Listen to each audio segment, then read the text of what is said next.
Magkaaway simula pagkabata, pero habang tumatagal, naakit sila sa isa't isa.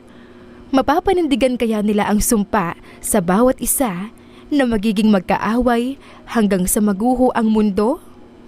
Ating tunghayan ang kwento. Gulat man siya nang makita si Lucas na nakatayo sa gilid ng kama, mukhang nagbibihis ito at kakasuot lang nito ng boxer. Napatingin naman sa kanya si Lucas nang maramdaman ang presensya niya. Ano sa tingin mong ginagawa mo? Naninilip ka ba? Ang bastos mo yata. Kunot noong tanong ni Lucas. Hindi naman napigilan ni Kiara ang sarili na matawa sa tanong ni Lucas. Are you kidding me? Bakit naman ako sisilip? Wala namang makikita dyan. Mas lalo namang kumunot ang noo ni Lucas at naglakad palapit kay Kiara. Ang bilis mo namang magbigay ng komento. Kung ilapit mo kaya ang tingin mo para mas makita mo kung may makikita ka ba o wala. Pabulong namang sabi ni Lucas at mas lumapit pa kay Kiara. Napaatras naman ang dalaga hanggang sa naramdaman na lang niya ang pagdampi ng likuran niya sa pinto ng kwarto. Nilak naman ni Lucas ang pinto at mas inilapit ang mukha niya sa mukha ni Kiara. Ano sa tingin mo ang ginagawa mo? Tanong ni Kiara. Puno ng kaba ang puso niya. Nagiinit din siya at alam niyang dahil iyon sa kalasingan na nararamdaman niya. Wala akong birthday gift sa'yo. Kaya sarili ko na lang ang ibibigay kong regalo sa'yo. Happy birthday, Kia. Bulong ni Lucas at bago pa makapagsalita si Kiara ay dumampi na ang labi ni Lucas sa labi niya. Nagulat naman si Kiara pero lumalim kaagad ang paghalik ni Lucas sa kanya na unti-unti ring ginagantihan. Kinuha ni Lucas ang kamay niya at inilagay sa hinaharap nito. Ramdam na ramdam naman ni Kiara ang laki ng umbok ng pagkalalaki ni Lucas. Ang laki ng hotdog mo. Hindi na iwasang maibulong ni Kiara. Mas uminit ang pakiramdam niya nang magsimulang maglakbay ang kamay ni Lucas sa katawan niya. Namalaya na lang niya ang sarili na nakahiga na sa kama habang gumaganti sa ginagawa ni Lucas sa kanya. Sabi nila, people change. Pero may iba rin na nagsasabing people don't change. Alin nga ba sa dalawa ang totoo? Kiara, maganda ka na. Dito magdi-dinner ang family ni Lucas para mapag-usapan din natin ang parating na 23rd birthday party mo. Sabi ni Marisa, ang mami ni Kiara, nang pumasok ito sa kwarto niya. Malaki na ako, ma'am. I can play my own birthday party. Ayos lang sa akin kung makialam si na tita at tito. Basta, huwag lang si Lucas. Wala akong balak na i-invite siya sa party ko. Sabi naman ni Kiara. Ano ka ba naman, anak? Malalaki na kayo. Magkasundo na kayo ni Lucas. Magkasundo? No, Mom. Hinding-hindi yan mangyayari. Kahit na gumuho pa ang mundo. Napabuntong hininga naman si Marisa. Hindi niya talaga maunawaan ang anak dahil likas naman itong mabait sa lahat. Maliban lang sa anak ng kaibigan niya na si Lucas. Mula bata pa lang ang mga ito ay ayaw na nila sa bawat isa. Nalulungkot man siya at ang kaibigan niya dahil gusto talaga nila na magkasundo ang mga anak nila. Sige na, hindi na kita kukulitin. Mag-ayos ka na. Ipapatawag na lang kita mamaya kay Yaya Lisa mo.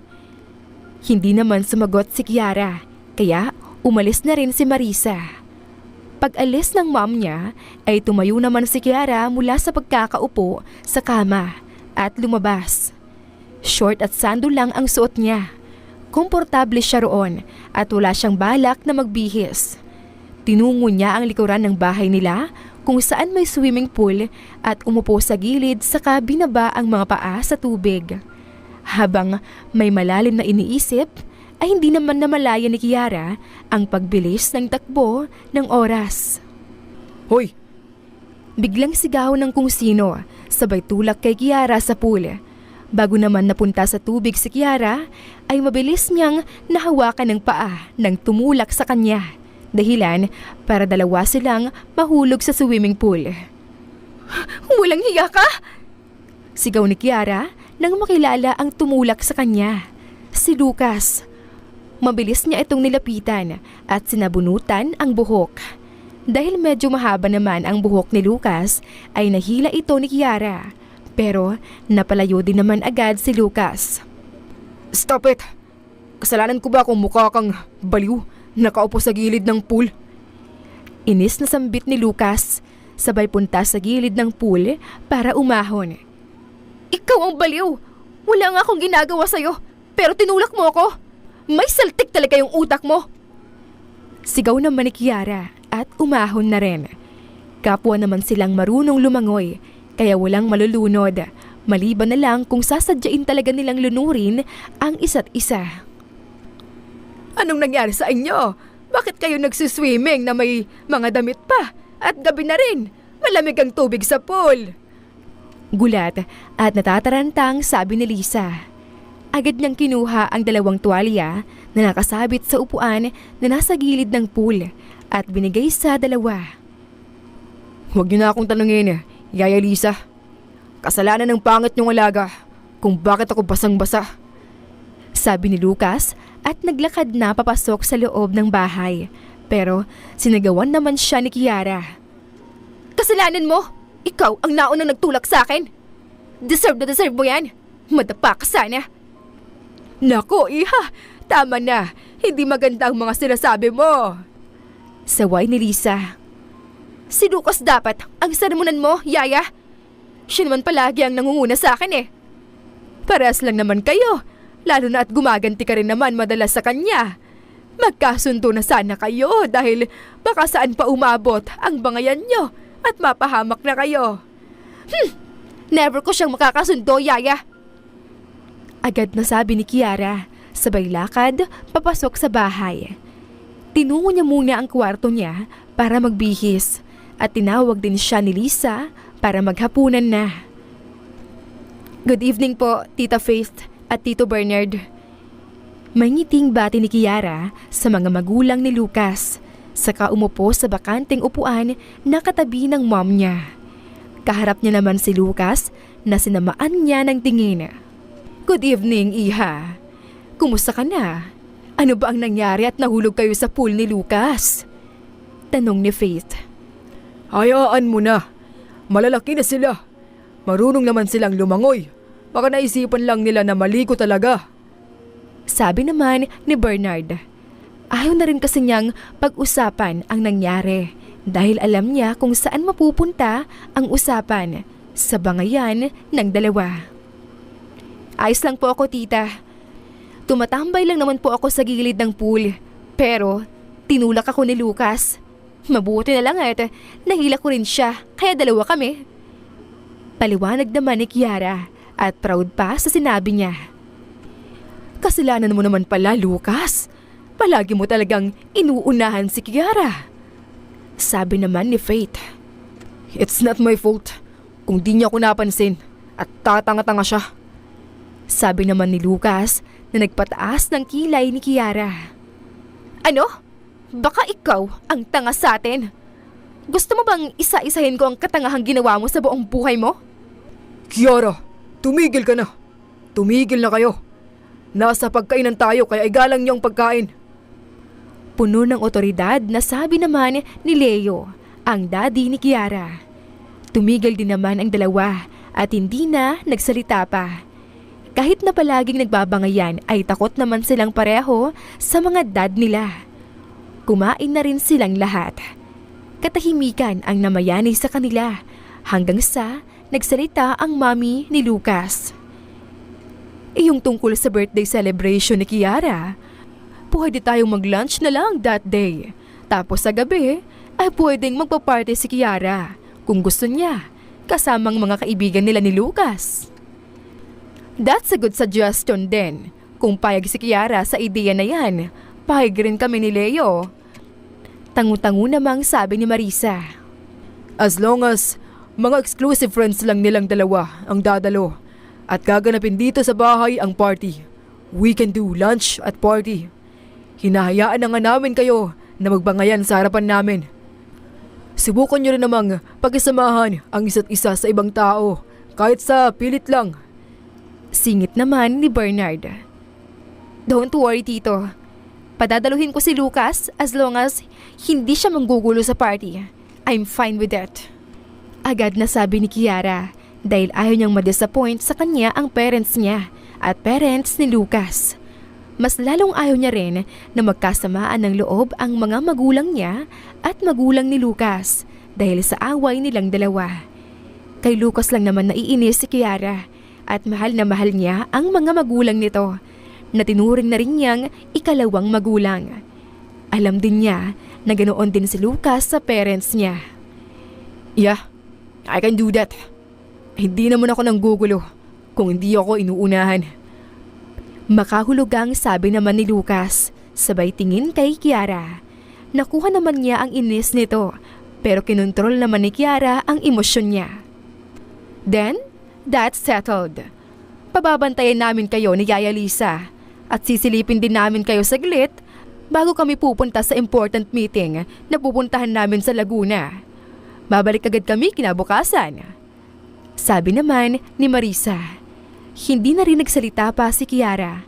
Wala talaga siyang choice.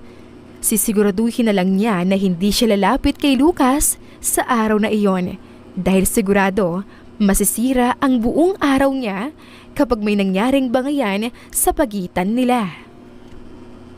Mabilis na lumipas ang mga araw hanggang sa dumating din ang araw ng birthday party ni Kiara.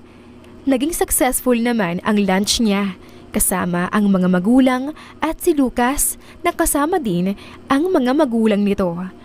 May natanggap din siyang mga regalo mula sa mga ito na ikinatuwa naman niya. Ang saya ng party mo, Kiara!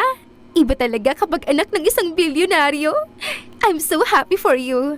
Sana magustuhan mo ang birthday gift ko. Happy birthday ulit!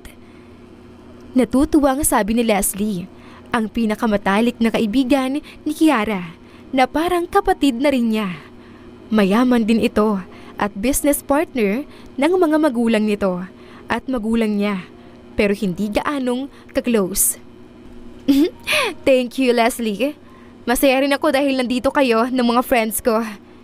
And whatever your gift is, I appreciate it. Let's enjoy this night. Sabi naman ni Kiara. Nagpatuloy ang party sa loob ng bahay at meron din sa swimming pool. May inuman na nagaganap pero hindi naman sila pinayagan na uminom ng husto.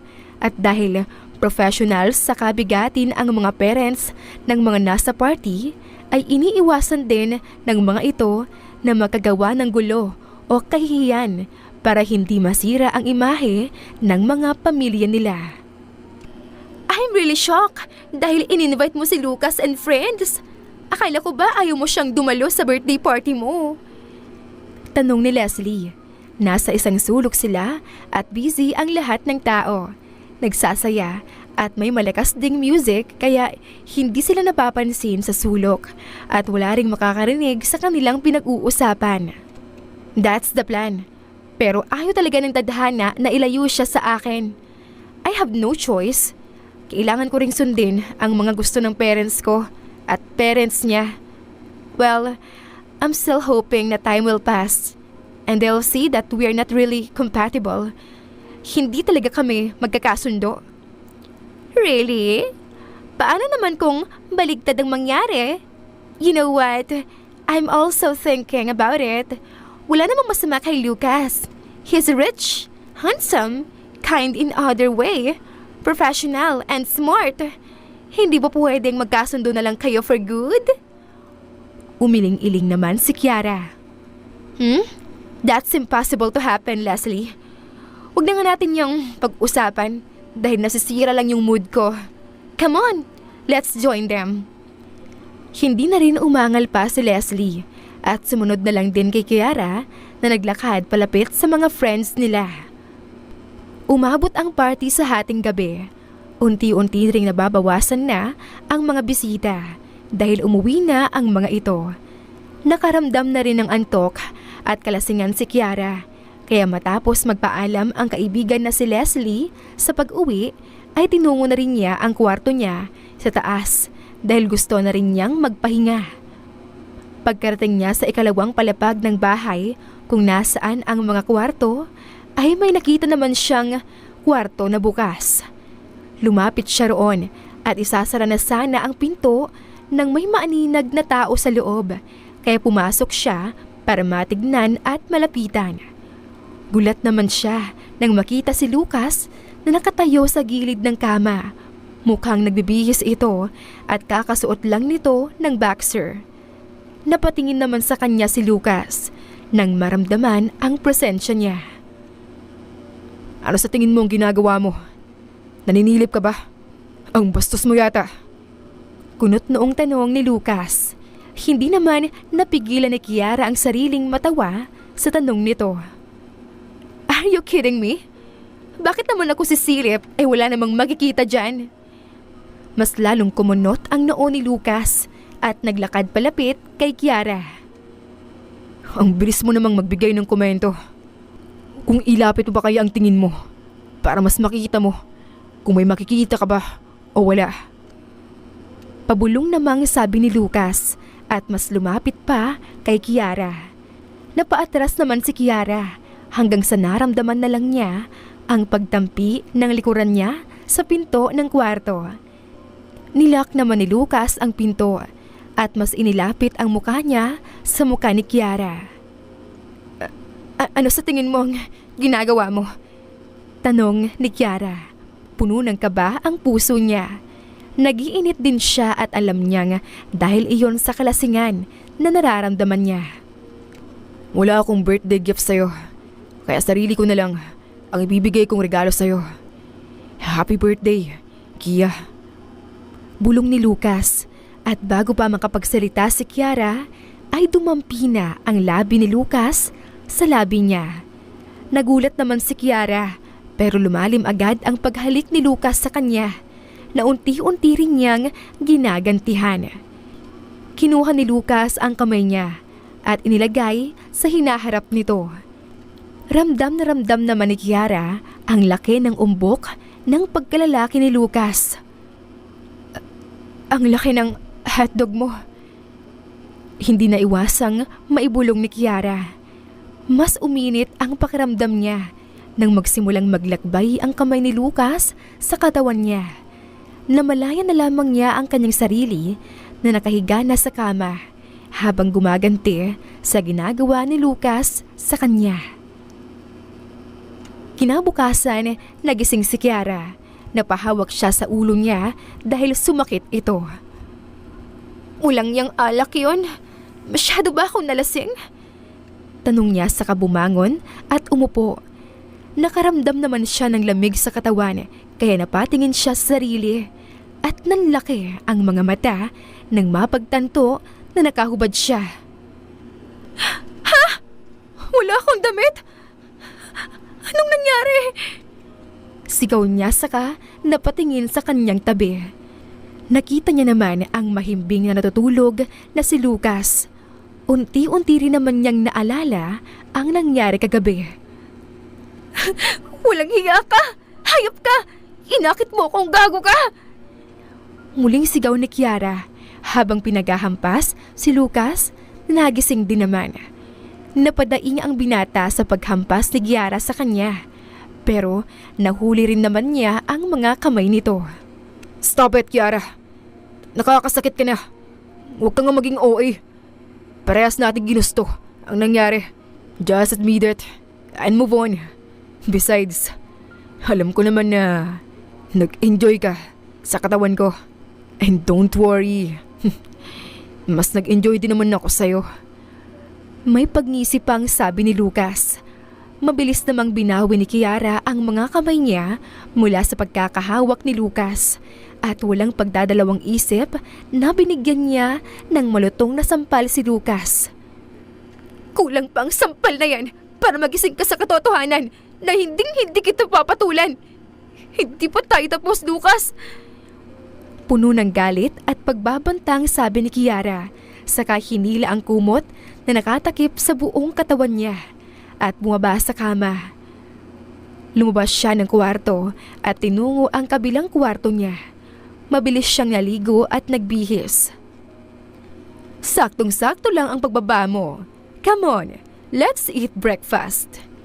Yaya ni Marisa sa anak nang nakapasok ito sa kusina. Umupo naman si Kiara sa bakanting upuan na malayo kay Lucas. Kumain na rin sila at nanatiling tahimik si Kiara. Wala naman na ang mga parents ni Lucas. Nakauwi na ang mga ito.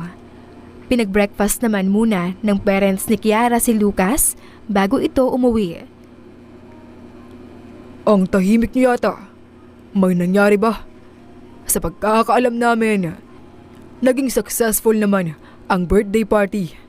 Nag-away na naman ba kayo? Sunod-sunod na tanong ni Leo. We're okay, Tito. Baka nagtatampo lang si Kia dahil hindi ko siya nabigyan ng regalo. Naiwan ko kasi sa bahay. Ipapadala ko na lang mamaya. Sabi naman ni Lucas. Don't call me Kia. We're not that close para paikliin mo ang pangalan ko. Kumalma ka, anak. Hindi ka pa ba sanay? Kia naman talaga ang tawag sa'yo ni Lucas noon pa.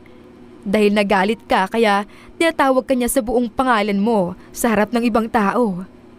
Hayaan mo na siya. Pangalan lang naman yun. Mahinahong sabi naman ni Marisa.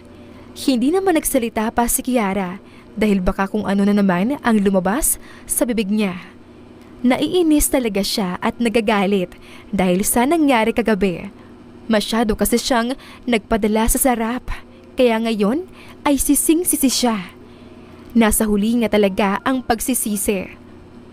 Matapos mag-breakfast ay nagpaalam na rin si Lucas na umalis. Inihatid naman siya ng parents ni Kiara sa labas, habang si Kiara naman ay walang pakialam at nasa sala lang. Nakaupo sa sofa habang nagbabasa ng libro. Kiara, gusto ka naming makausap ng mom mo. Seryosong sabi ni Leo. Binaba naman ni Kiara ang libro na binabasa niya at hinarap ang mga magulang na nakaupo rin sa kaharap na sofa na inuupuan niya. Tungkol saan, Dad? About our company? May nagawa ba akong mali? Bumaba ba ang sales natin? Tanong ni Kiara. It's been 1 year since siya na ang nagmamanage ng company nila. Successful naman ito at natutuwa ang mga magulang niya sa progress niya. Lalo na at sa kanya rin naman talaga mapupunta ang kanilang kumpanya. It's about Lucas. Sabi naman ni Marisa. Umiba naman ang ekspresyon sa mukha ni Kiara. Nakaramdam na naman siya ng inis. Napagdesisyonan namin na ipagpatuloy ang aming plano simula noong bata pa kayo. Noon pa man ay matagal na talaga naming plano na ipakasal kayo. No matter what happened, kahit gaano niyo ba kinasusuklaman ang isa't isa, it is a fixed decision. It will be a mess, Dad. Mom, kahit pusasan niyo ba kami at ikulong sa isang kwarto ng mahabang panahon, kaya pagdikitin sa isa't isa gamit ang super glue, malabong magkasundo kami. Baka masira lang namin ang pamilya natin. O kaya baka madungisan lang namin ang imahe niyo kung ipagpipilitan niyo yan. Alam naman namin na hindi yan mangyayari, Kiara. You love us and you love your tita and tito. Kaya alam namin na iiwasan yung makagawa ng ikakasakit at ikakahiya namin. Bakit hindi nyo subukan na magkasundo? Hindi pa naman namin nakikita na sinusubukan nyo. Kung kaya mong makipagkasundo ka agad sa kakakilala mo lang, kaya mo ring gawin yon kay Lucas. May ngiting sabi ni Marisa. Hindi yan mangyayari, Mom. Papahig ako sa fixed marriage pero hindi kay Lucas. Tanging sabi ni Kiara, saka tumayo at diretsyong naglakad papunta sa kanyang kwarto. Ayaw na niyang masumaba pa ang pag-uusap nila dahil baka sumuko siya at sumunod na lang sa mga gusto nito. Simula pagkabata ay naging good girl naman siya, kaya sana maunawaan ng mga magulang niya ang kanyang desisyon. Nanatili si Kiara sa kwarto buong araw at may inasikaso din siya sa laptop niya na kailangang asikasuhin para sa kumpanya. Hindi naman siya kinulit pa ng mga magulang niya tungkol sa napag-usapan nila kanina, kaya medyo nakahinga rin siya ng maluwag. Kiara, papasok ako dahil may pinabibigay sa'yo si Lucas.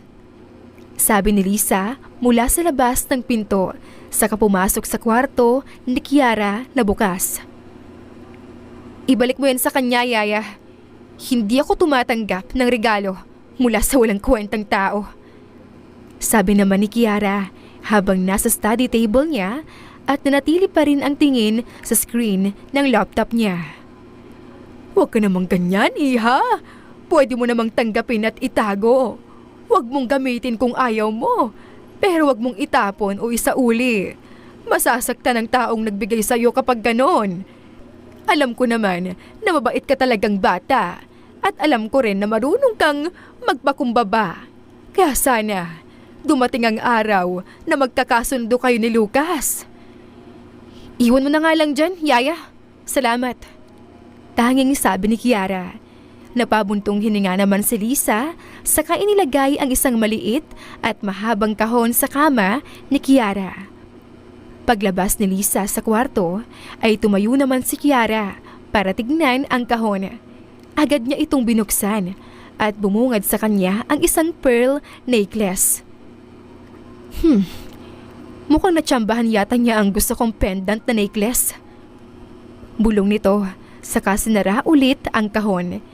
Inilagay niya ito sa drawer, saka bumalik sa ginagawa niya. Kinabukasan ay bumalik na sa kumpanya si Kiara. Balik trabaho na naman siya. Magaan lang naman ang mga gagawin niya bilang CEO ng kumpanya at kasama na roon ang palaging present niya sa anumang event related sa company. Ay, ano na naman ang ginagawa mo rito? Talagang nabuhay ka para inisin at galitin ako palagi. Nakapamewang nasabi ni Kiara nang madatnan si Lucas na nakaupo sa may sofa sa kanyang opisina. Kagagaling lang niya sa isang meeting. May hinatid lang akong papeles at gusto ko rin sanang makausap kita ng seryoso. Sabi naman ni Lucas. Wow! Seryoso ba ka mo? At kailan pa tayo nakapag-usap ng seryoso? Sarkastikong tanong ni Kiara at tinungo ang office desk niya saka umupo sa upuan. Nakita niya namang tumayo si Lucas at lumapit sa kanya. Alam mo na ba, yung tungkol sa engagement? Yung plano ng mga magulang natin na ipakasal tayo sa isa't isa. Tumaas naman ang kilay ni Kiara. So, ano naman ngayon? Hindi ka naman siguro umaasa na papayag ako sa bagay na yon, di ba? Alam ko, kaya nga kinakausap kita ngayon para makagawa tayo ng paraan para hindi nila ituloy ang kanilang plano. Kaya kong tumanggi sa gusto nila kahit wala ang tulong mo, Lucas. Kung gusto mong gumawa ng paraan, kumilos ka mag-isa. Huwag mo ko idamay dahil hindi naman tayo close. Galit ka ba? Dahil sa nangyari sa atin. Alam mo naman na hindi na iyon may babalik pa at mababawi. O baka naman gusto mo ba? Gusto mo bang magka-black eye, ha? Umalis ka na nga sa harapan ko bago pa magdilim ang paningin ko. Bilis! Alis! Pagtataboy ni Kiara. Oo na. Hindi ko rin naman kayang tignan ng pangit mong muka ng matagalan. Pabulong na sabi ni Lucas, saka naglakad na papunta sa may pinto. Narinig ko yon, Lucas. Mas pangit ka pa rin at tanga kesa sa akin. Huwag ka na magpapakita sa akin. Pasigaw namang sabi ni Kiara. Medyo nagulat naman siya nang isara ng malakas ni Lucas ang pinto. Walang hiya talaga ang lalaking yun. Bulong niya bago tinuon ang atensyon sa mga papeles sa kanyang harapan. Matapos ang ilang oras ay uwian na rin. Nagpasya naman si Kiara na dumaan muna sa isang kilalang bake shop para bumili ng ice cream cake. Bet lang niya kumain noon kaya bumili siya. Isang ice cream cake po, vanilla flavor. May ngiting sabi ni Kiara sa counter sa loob ng bake shop.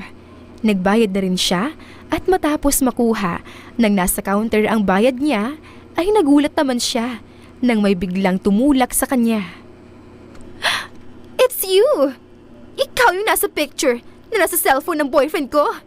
Tell me, ikaw ba yung babae niya? Pasigaw na sabi ng isang babae na siyang tumulak kay Kiara. Excuse me, mali ka yata ng pinagbibintangan dahil wala akong kilalang boyfriend mo na nilalandi ko. Tahimik at matiwasay ang buhay ko ngayon. Agad namang depensa ni Kiara. No, hindi ako pwede magkamali. Pamimilit pa ng babae. Sino ba yung boyfriend mo? Baka nagkakamali ka lang talaga. At pinagbibintangan mo lang talaga ako. Kunot noong sabi ni Kiara. Siya lang naman si Lucas Sanford, the most successful man in the country. Tumaas naman ang kilay ni Kiara at tumawa. Si Lucas pala. Ha, he's not my type. And we're not close kaya kung ano man ang nakita mo, it is fake. Sayong-sayo na siya. Kahit lunukin mo pa siya ng buo, wala akong pakialam. Heto na po yung vanilla ice cream cake niyo, ma'am. Sabi ng staff. Kinuha naman agad ni Kiara ang ice cream cake at mabilis na umalis sa bake shop. Hindi na nagsalita o humabol man ang babae na nagtulak sa kanya. Inis siyang pumasok sa kotse dahil hindi man lang siya nakaganti sa pagtulak nito sa kanya. Mabuti na lang at hindi siya napasobsob sa kung saan at mapahiya sa mga tao sa loob. How's the company? Balita ko, may asikasuhin kayo somewhere in the Mindanao. Tanong ni Marisa. Kumakain sila ng pamilya niya sa kusina ng hapunan. Everything's fine, Mom. And yeah, may asikasuhin nga kami sa Mindanao. Sa pagkakailam ko, it is a province. Tas susubukan naming tumira at makisama sa mga nakatira doon. Related din kasi yun sa malaking project na napagkasundoan ng Board of Directors. Pili lang din ang makakasama. Oh really? Then that's good. Actually, nalaman na rin namin iyon mula kay Lucas. And sasama rin daw siya. Kaya malaking opportunity na ito para mas makilala nyo ang isa't isa. Kaya sana, huwag mo siyang iwasan habang naroon kayo. Dad, tungkol pa rin ba to sa engagement namin? Kahit na maghimala at magkasunduman kami ni Lucas, I will still not marry him. We're not compatible to each other. Compatible? Sino naman na nagsabi na kailangan maging compatible kayo ng papakasalan mo? It's not about compatibility. It's about suitability. Nginitian naman ni Kiara ng tipid ang mom niya sa sinabi nito. Kung hindi pa rin kami magkasundo ni Lucas after that 1 week sa province of Mindanao, titigilan niyo na ba kami? Hindi. Pero darating din kami dyan kapag nakikita talaga namin na walang chance. For now, nakikita namin na may pag-asa pa.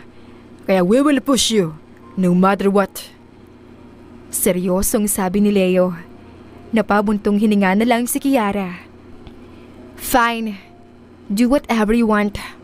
And you will eventually see it to yourself that Lucas and I were not compatible and suitable. Pabulong niyang sabi, saka nagpatuloy na sa pagkain.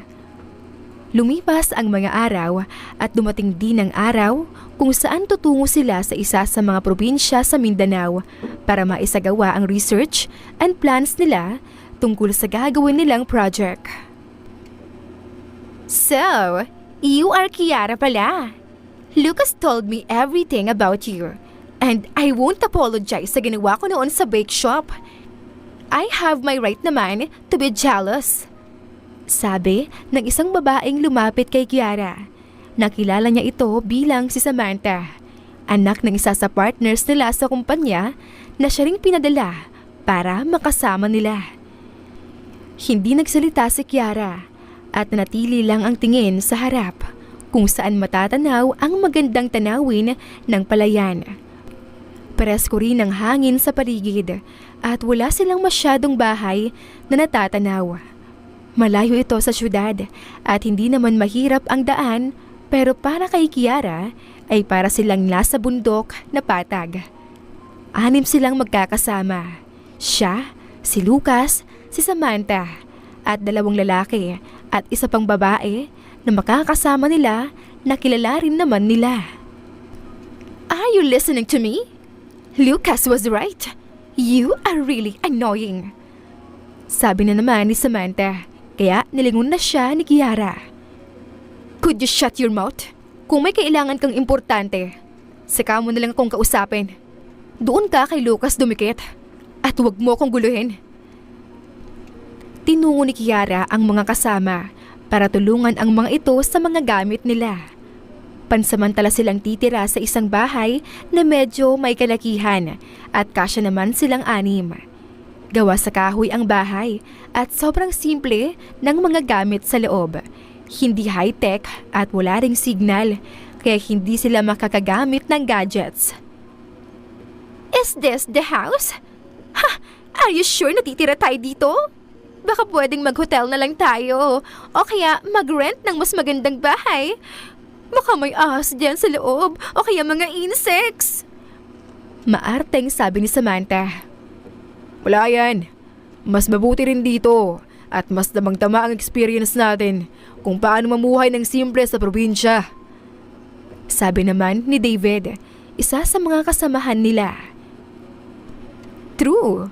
Kung magkakaroon man ng insect bites, may mga first aid naman tayong dala. Don't be so maarte, Sam. Malalampasan din natin to.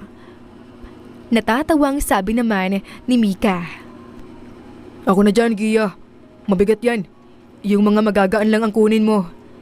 Sabi ni Angelo kay Kiara. Hayaan mo yan.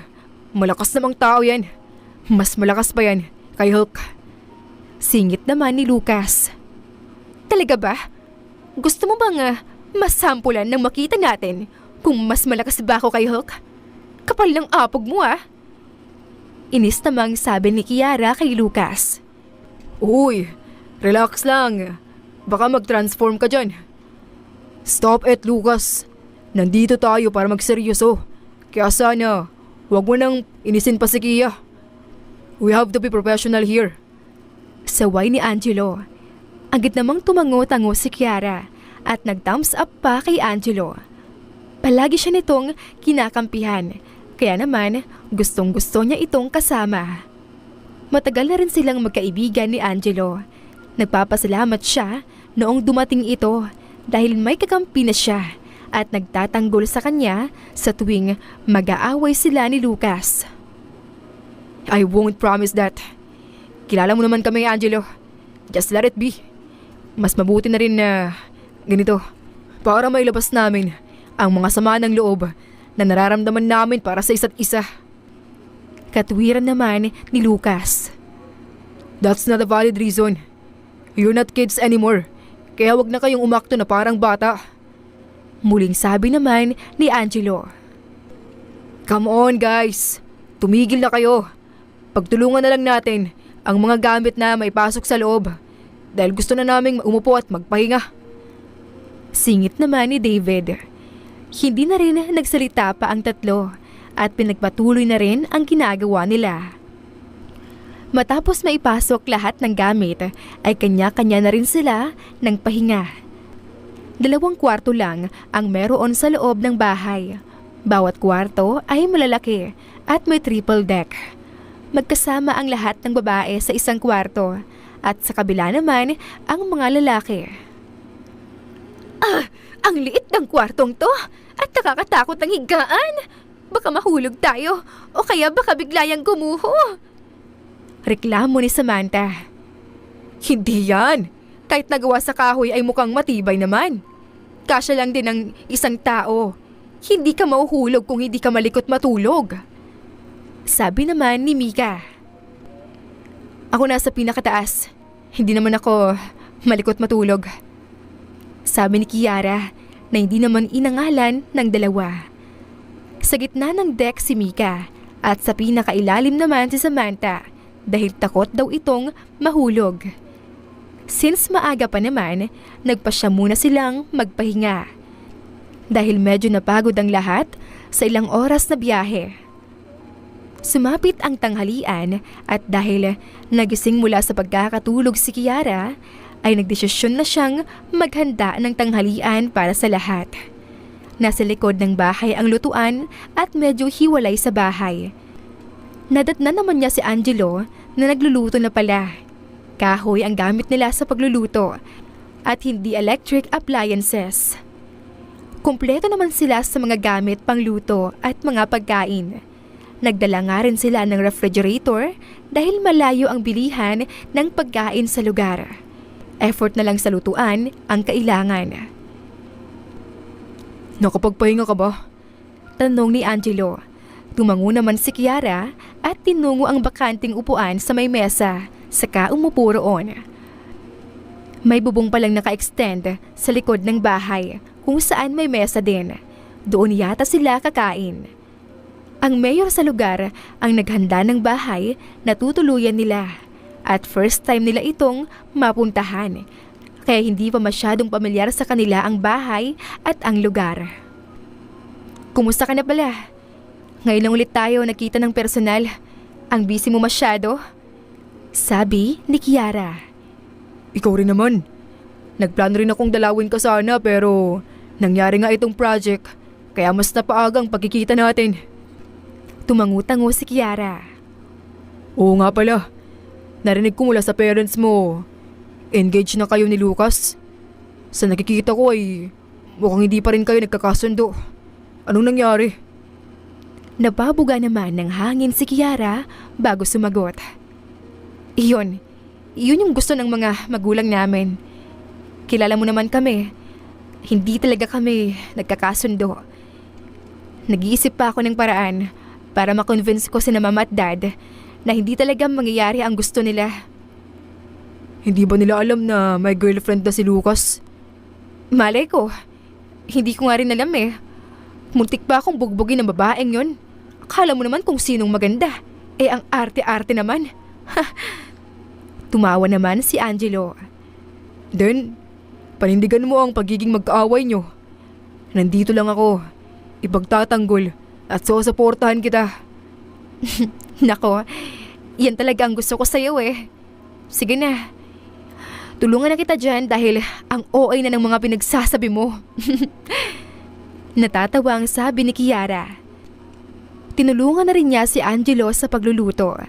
Nagkwentuhan pa sila tungkol sa mga update nila sa buhay. Matapos ang ilang sandali, natapos na rin sila sa pagluluto. Kaya tinawag na rin nila ang iba para sabay na silang kumain lahat. Matapos mananghalian ay nagsimula na rin silang magtingin-tingin sa paligid at magsulat ng mga impormasyon na makukuha nila. Nagkanya-kanya sila para mas madali at iko-compile na lang nila pagkatapos lahat ng impormasyon na nakuha nila. Hoy, Kiara! Napalingon si Kiara sa tumawag sa kanya. Nakita niya naman si Samantha na naglakad papalapit sa kanya. Galit ang mukha nito.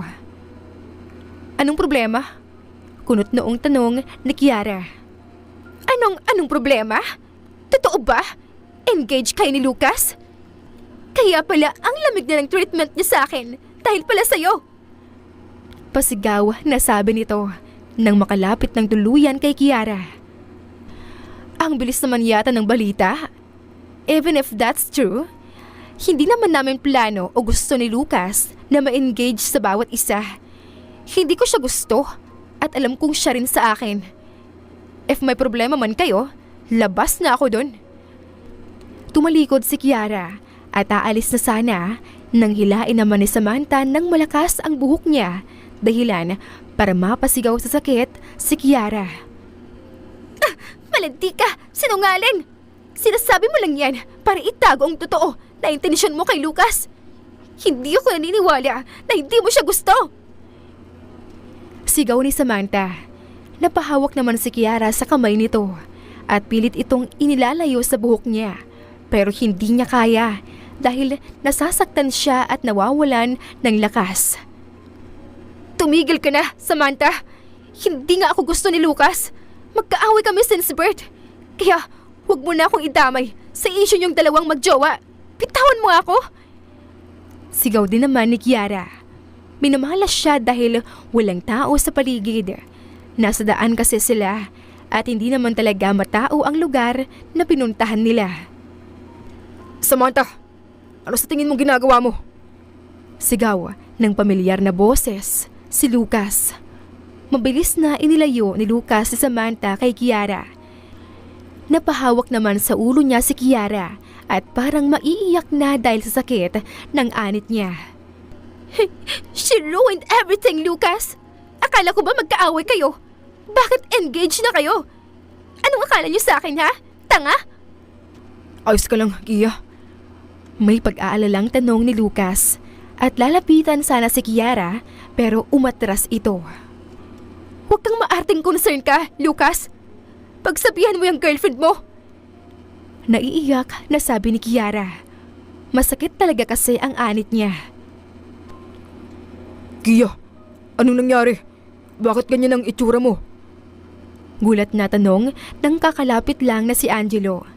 Napahawak naman si Kiara sa braso ni Angelo nang makaramdam ng kaunting pagkahilo. Iuwi mo muna ako, Angelo. Nahihilo ako.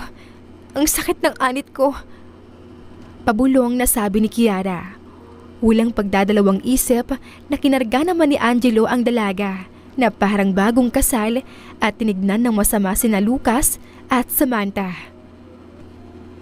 Mag-usap tayo mamaya. Wala sa usapan natin na magkasakitan kayo dito. Kaya kung hindi nyo kayang gawin yun, mabuti pa ay bumalik na lang kayo sa syudad. Seryosong sabi ni Angelo. Tumalikod siya at naglakad na pabalik sa bahay nila. Naiwan naman si Lucas na galit na tinignan si Samantha. Ano sa tingin mo ang ginawa mo, Samantha? Labas si Kiara sa gulo ng relasyon natin.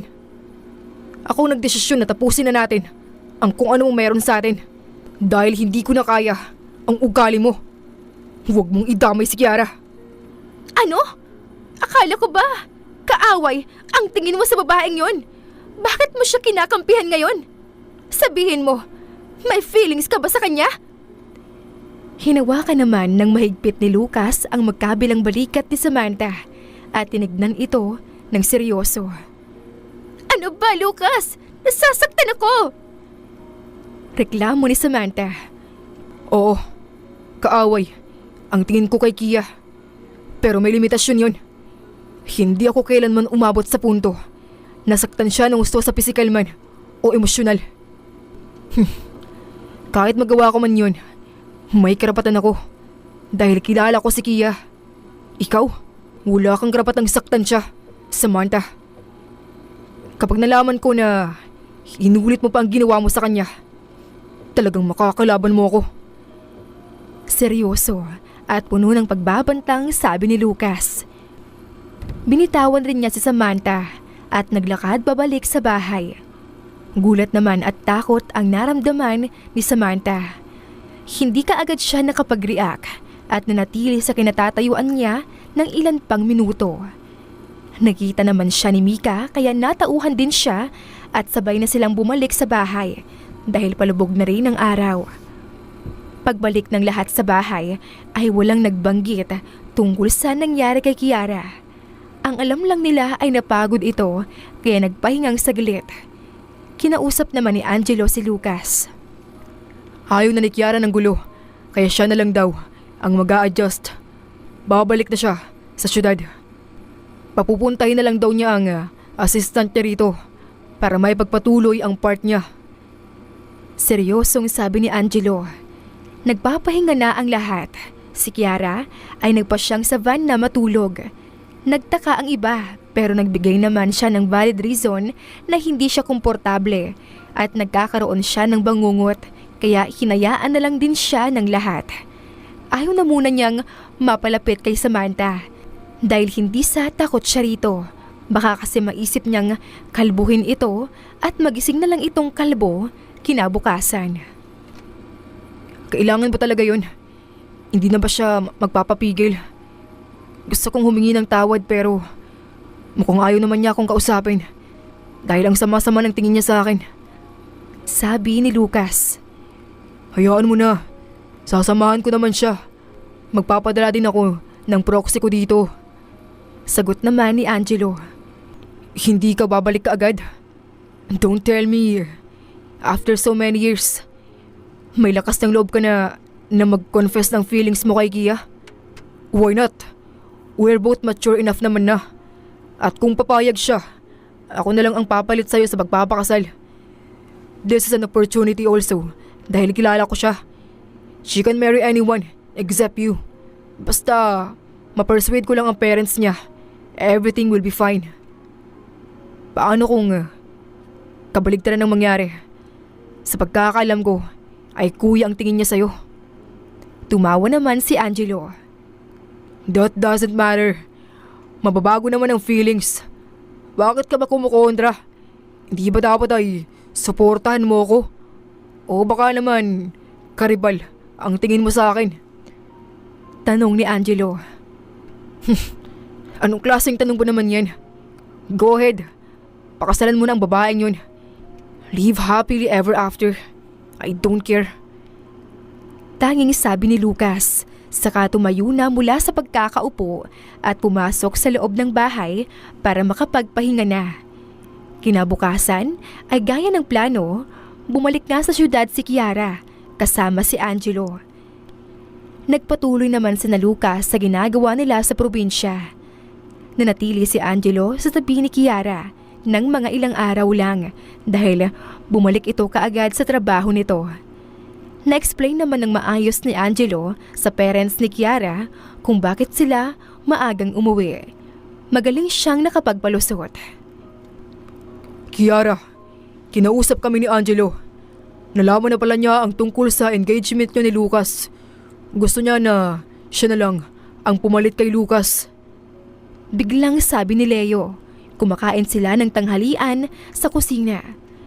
Hindi pumasok si Kiara sa opisina dahil sa bahay na lang niya tinapos ang ginagawa niyang presentation. Aalis din siya mamayang gabi at ang mga magulang niya ay may pupuntahan din pagkatapos ng tanghalian. Talaga? Bakit daw? Siguro ay concern na naman siya dahil alam niyang magkaaway kami ni Lucas. Don't worry, kakausapin ko siya. Mas may chance ba sa'yo si Angelo kaysa kay Lucas? If that's so, we will approve him to be your husband since wala namang problema sa amin si Angelo. Angelo is like a brother to me, Mom. Don't worry, kakausapin ko siya tungkol dyan. Paano kung hindi kapatid ang turing niya sa'yo? Kahit noon pa ay kakaiba na ang tingin niya sa'yo. We're still gonna be happy kung siya ang makakatuluyan mo dahil successful din naman ang pamilya nila at matalinong bata si Angelo. Napatigil naman si Kiara sa sinabi ng dad niya. Opportunity na niya para makalabas sa engagement niya kay Lucas. Pero may parte sa kanya na nagdadalawang isip. Alam naman niyang mabait si Angelo, responsable at matalino. Pero hindi pa rin niya kayang pumayag na ito ang ipakasal sa kanya. Iba pa rin talaga kung sa taong mahal mo ikakasal. Don't feel pressured, anak. We'll give you time to think. May ngiting sabi ni Marisa. Ngumiti rin naman ng tipid si Kiara, saka ipinagpatuloy ang pagkain. Matapos ang tanghalian, nagpaalam na rin ang parents niya na aalis na. Bumalik naman siya sa kwarto niya para ipagpatuloy ang ginagawa niya. Hindi naman siya masyadong makapag-focus dahil iniisip niyang masyado ang tungkol sa engagement, tungkol kay Lucas at tungkol kay Angelo. Sumapit ang gabi at umalis si Kiara. Pupunta kasi siya sa amusement park dahil may imimit siyang client doon. Hindi niya alam kung anong trip ng client at sa amusement park pa gustong makipagkita. Nasaan na ba yun? Masyado yata akong napaaga. Bulong ni Kiara. Umupo muna siya sa isang upuan sa isang sulok at kinain ang dala niyang packed dinner. Hindi kasi siya nakakain ng hapunan, kaya bumili na lang siya kanina sa labas at dinala sa amusement park. Matapos kumain ay tinext naman siya ng client niya kung saan ang mga ito banda sa amusement park. Miss Herrera, mabuti naman at nahanap mo ako. Pasensya ka na, ngayon lang kasi ako nagkaroon ng free time. Kasama kong anak ko na nakasakay sa carousel, kasama ang yaya niya. Heto nga pala ang papeles. Napirmahan ko na rin yan. May ngiting sabi ng client ni Kiara na si Mr. Sandoval.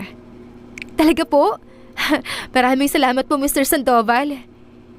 Puno ng ngiti namang sabi ni Kiara. Mr. Sanford, is that you? Gulat na tanong ni Mr. Sandoval. Agad namang napalingon si Kiara sa likuran niya at nakita nga ang papalapit na si Lucas. Mr. Sandoval, anong ginagawa niyo rito? Gulat namang tanong ni Lucas. Nandito lang ako dahil gustong mamasyal ni Abby. Kinuha ko na rin ang opportunity na maibigay kay Miss Herrera ang contract na pinirmahan ko para sa partnership namin. Kuya Lucas! Sigaw ng batang babae na anak ni Mr. Sandoval. Mabilis itong lumapit kay Lucas na sinalubong din niya at kinarga. I miss you, Kuya Lucas! Samahan mo ulit akong sumakay sa bumper cars! Excited na sabi ng bata. Sige, may time pa naman ako. Gusto mo bang isali din natin ang friend ko? Siya si Ate Kia mo. Pakilala ni Lucas kay Kiara. Hello po, Ate Kia. Ako si Abby. Pagpapakilala naman ng bata. Ngumiti naman si Kiara at pinisil ng mahina ang matambok na pisngi ng bata. Gustong-gusto niya ang mga bata at naaliw talaga siya sa mga ito, kaya hindi siya tumanggi o nagalit sa pagyaya ni Lucas. Hinayaan naman sila ni Mr. Sandoval na sumakay sa bumper cars. Magkasama silang tatlo at binabangga ang ibang mga laruang sasakyan na malalaki at may sakay din. Tuwang-tuwa sila sa ginagawa nila at enjoy na enjoy din si Mr. Sandoval na nakatingin sa kanila. Ang yaya naman ni Abby ay nagbe-video at nagbe-picture sa kanila mula sa di kalayuan. Ang saya! Sana may susunod pa ulit! See you again po, Kuya Lucas at Ate Kia! Kumakaway na sabi ni Abby nang magpasya nang umuwi na ang mga ito dahil lumalalim na rin ang gabi. See you again, Abby. Ingat kayong pauwi. Sabi naman ni Kiara at kumakaway ding pabalik. Kumaway din si Lucas habang nakangiti. Matapos mawala sa kanilang paningin ang mag-ama, ay tumalikod kaagad si Kiara para umalis na nang hawakan siya ni Lucas sa braso. Sakay muna tayo ng Ferris wheel. Maaga pa naman. Sabi niya. Bago pa makapag-react at makapagsalita si Kiara, ay hinila na siya ni Lucas papunta sa Ferris wheel. Matapos makabili ng ticket, ay hinila na naman siya nito papasok mismo sa Ferris wheel. Dahil sa gulat, ay saka pa lang nakapag-react si Kiara nang mapagtanto na nasa loob na sila at malapit ng umandar. Ano ba sa tingin mo ginagawa mo? At sino may sabi sa'yo na may karapatan kang hila-hilain ako, ha? Close ba tayo, ha? Close ba tayo? May inis na sabi ni Kiara. Chill, Kia. Wala naman akong ginagawa sa'yo. At wala akong balak na inisin ka ngayon. Just let yourself enjoy the view here. Huwag kang tumingin sa mukha ko kung naiinis ka sa itsura ko. Hindi naman nakapagsalita si Kiara sa sinabi ni Lucas, kaya inis niyang tinuon ang tingin sa labas ng Ferris wheel nang umandar ito. Habang tumatagal ay pataas sila ng pataas. Naaaninag naman ni Kiara ang mga magandang tanawin ng mga building mula sa kanilang kinaroroonan. Hindi niya first time na sumakay ng Ferris wheel. Ilang beses na at madalas niyang kasama si Lucas noon. Nagbabangayan naman sila hanggang sa matapos umikot ang Ferris wheel. Bata pa sila noon. Ano nga bang ginagawa mo dito? Hindi pa naman tapos ang 1 linggo, kaya dapat nasa probinsya ka pa. Biglang sabi ni Kiara pero nanatili lang ang tingin niya sa labas. Nagka-problema sa kumpanya, kaya napabalik ako rito. May pumalit naman sa akin, kaya ayos lang. Katahimikan ang namayani sa kanilang pagitan nang hindi na nagsalita si Kiara. Ito ang unang beses na tumahimik sila na magkasama at kaya naman pala nilang gawin iyon, ang hindi magbangayan. Nakumbinsi mo na ba ang mga parents mo tungkol sa ayaw nating ma-engage at magpakasal? Pagbasag ni Lucas sa katahimikan. Ayaw nilang makinig pero may isa pa akong paraan para hindi yun matuloy. Ganun ba? Ayaw ding makinig ng parents ko sa akin. Gustong gusto talaga nilang maikasal tayo. Dahil yun talaga ang plano nila, noon pa man. Kung di mo kayang gawin ng isa pang paraan na sinasabi mo, pwede naman tayong magpatuloy at mag-annul na lang pagkatapos ng ilang buwan o taon.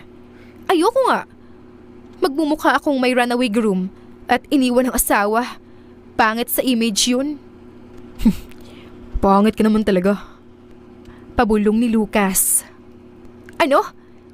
Narinig ko yun ah. Naiinis talaga ako sa pagtawag mo ng pangit sa akin. Ako?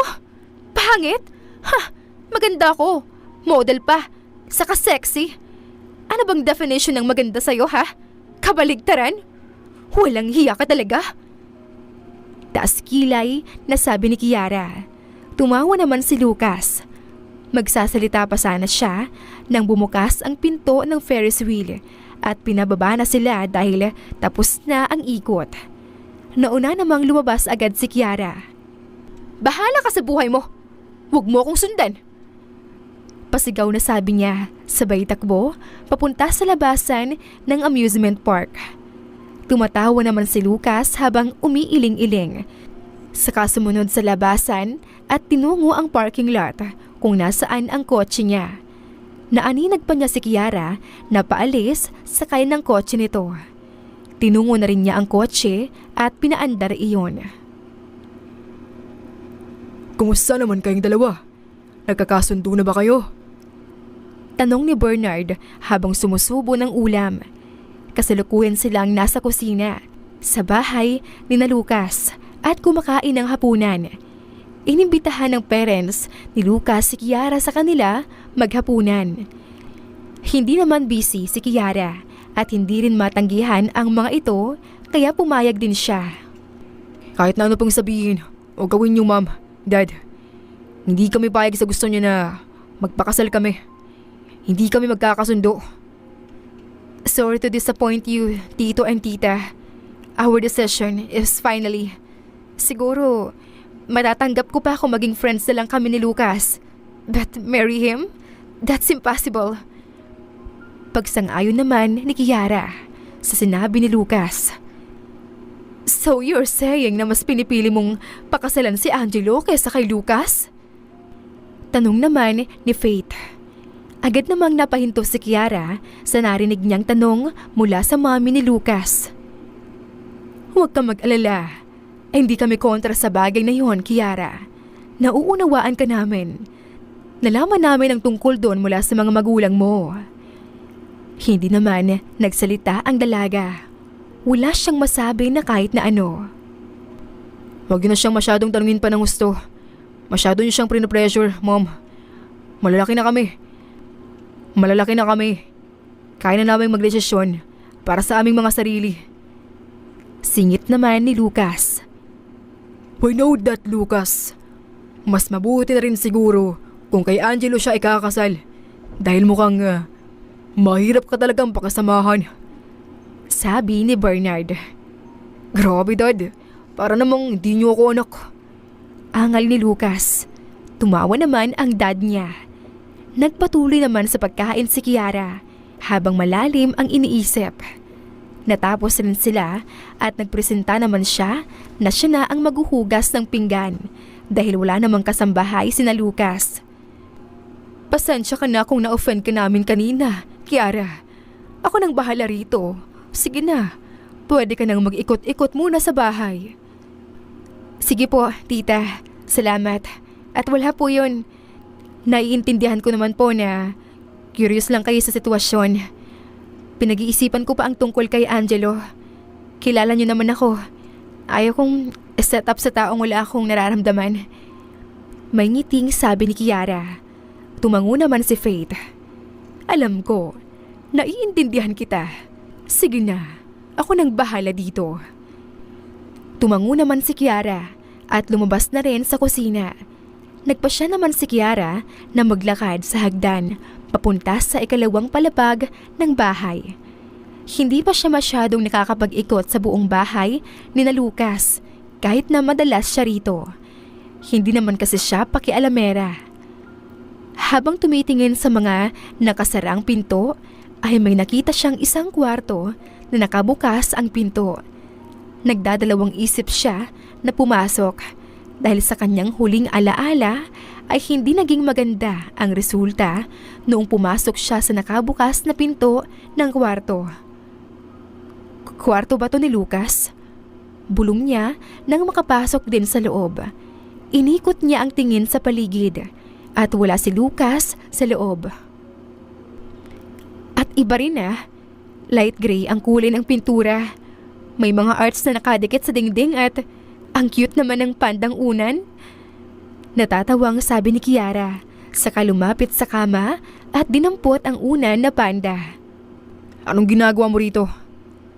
Sino nagsabi sa'yo na pwede kang pumasok? Tanong nang kakapasok lang na si Lucas. Mabilis namang hinagis ni Kiara ang unan pabalik sa posisyon nito. Aalis na sana siya palabas ng pinto nang pigilan siya ni Lucas. Never mind. Gawin mo ang gusto mong gawin. Wala ka namang makikitang hindi maganda rito sa kwarto. Sabi niya, saka tinungo ang study table niya at umupo sa upuan, sabay bukas sa laptop niya. Kumunot naman ang noo ni Kiara dahil sa pagbabago ng mood ni Lucas. Himala yata at hindi siya nito iniinsulto at iniinis. Nagpasya naman si Kiara na manatili sa kwarto at mag-ikot-ikot dahil susulitin na rin niya. Ngayon lang naman siya nakapasok sa kwarto ni Lucas. Napunta naman ang tingin ni Kiara sa isang drawer katabi ng kama. Binuksan niya ito at may photo album na bumungad sa kanya. Kinuha naman niya iyon saka umupo sa gilid ng kama. Nagsimula siyang buksan ang pahina ng photo album. Ikaw ba to? Makapanglait ka sa akin noon? Mas cute pa pala ako sa'yo nung bata pa tayo. Natatawang sabi ni Kiara. Huwag mo nga yung pakialaman. Pangingialam na ng privacy ang ginagawa mo. Sabi ni Lucas na tumayo para lapitan si Kiara. Binilisan naman ni Kiara ang pagbuklat ng ibang pahina sa photo album hanggang sa nakakita siya ng iilang picture niya na kasama si Lucas. Hindi maayos ang mga picture dahil stolen shots nila ito habang nag-aaway, nagsusungitan, nag-aasaran at may picture din na umiiyak si Kiara. Naaalala niya iyon na umiiyak siya dahil may ice cream si Lucas. And ending, binigay ni Lucas ang ice cream sa kanya pagkatapos ay nilait pa siya nito na pangit. Tigilan mo na yan. Maiinis ka lang kapag naaalala mo ang mga nangyari sa atin noon. Saway ni Lucas at kukunin na sana ang photo album pero hindi niya nakuha dahil iniwas ito ni Kiara sa kanya. Saglit lang naman. Marami pala tayong picture noon kahit na magkaaway tayo. Mamaya na kasi, patingin muna. Sabi naman nito at pinilit na inilalayo ang photo album na gustong kunin ni Lucas. Siyempre, mahilig sa picture, sina mom. Kaya kuwang-kuwa talaga nila ang mga nangyari sa atin noon. Kahit puro kalokohan at bangayan. Matapos makita ang lahat ng picture sa photo album, ay hinayaan din ni Kiara na makuha iyon ni Lucas. Mukhang pinanganak talaga tayo para inisin at awayin ang bawat isa. Bakit nga ba? Saan nga ba nagsimula ang lahat? Ano ba ang malalim na rason kung bakit palagi tayong nagbabangayan? Pagtatakang tanong ni Kiara. Binalik naman ni Lucas ang photo album sa drawer, saka tinignan ang dalaga. Malay ko. Wala naman akong maisip. Basta, nakakainis lang talaga yung pangit na pagmumukha mo. Saka ang sarap mo rin naman kasing inisin lalo na kung magkakasalubong yung kilay mo. Pangit? Baka ikaw ang pangit. Asar namang sabi ni Kiara. Tinawanan naman siya ni Lucas. Mabilis ka ring mapigon at gumante. Paano kaya kung habaan mo ang pasensya mo at pagkakaintindi mo sa akin? Subukan mo lang at susubukan ko rin yon. Baka kapag nagawa natin yon, ay magiging peaceful na ang mga buhay natin. Asa ka naman. Saka hindi rin naman tayo magkikita ng madalas. Kaya magiging peaceful pa rin ang buhay ko. Napahinto naman si Lucas. Sumeryoso ang mukha niya na nakatingin kay Kiara. Papakasalan mo si Angelo. Yan ba ang isang paraan na sinasabi mo para maiwasang maikasal sa akin? Sigurado ka ba sa desisyon mo, Kia? Hindi ba't ayaw mong magpakasal sa taong wala kang nararamdaman? Pangarap mong magkaroon ng lalaki na magmamahal sa'yo at mamahalin mo rin. Mukhang mabait naman si Angelo. At alam kong mamahalin niya ako. Baka matutunan ko rin siyang mahalin sa hinaharap. For the first time since birth, nakapag-usap sila ng matino ni Lucas. Walang asaran, walang insultuhan at murahan. Kalmado lang at seryoso. Paano mo naman nasabi yan? Hindi ka sure na yan ang gusto ko? Tumatawang sabi ni Kiara. Alam ko dahil kilala kita. Mas kilala kita kaysa kilala ka ni Angelo. Seryoso pa rin sabi ni Lucas. Magsasalita pa sana si Kiara nang bigla namang bumukas ang pinto ng kwarto. Pumasok sa loob ang mom ni Lucas na hindi mapakali. Kia, kailangan mong puntahan ang dad mo sa ospital. Inatake siya sa puso at kailangan ka niya. Agad na sabi ni Faith. Mabilis namang napatayo si Kiara. Walang pagdadalawang isip. Agad siyang lumabas sa kwarto ni Lucas. Sumunod naman agad si Lucas sa kanya. Hindi mapakali ang dalaga at puno ng kaba ang puso niya.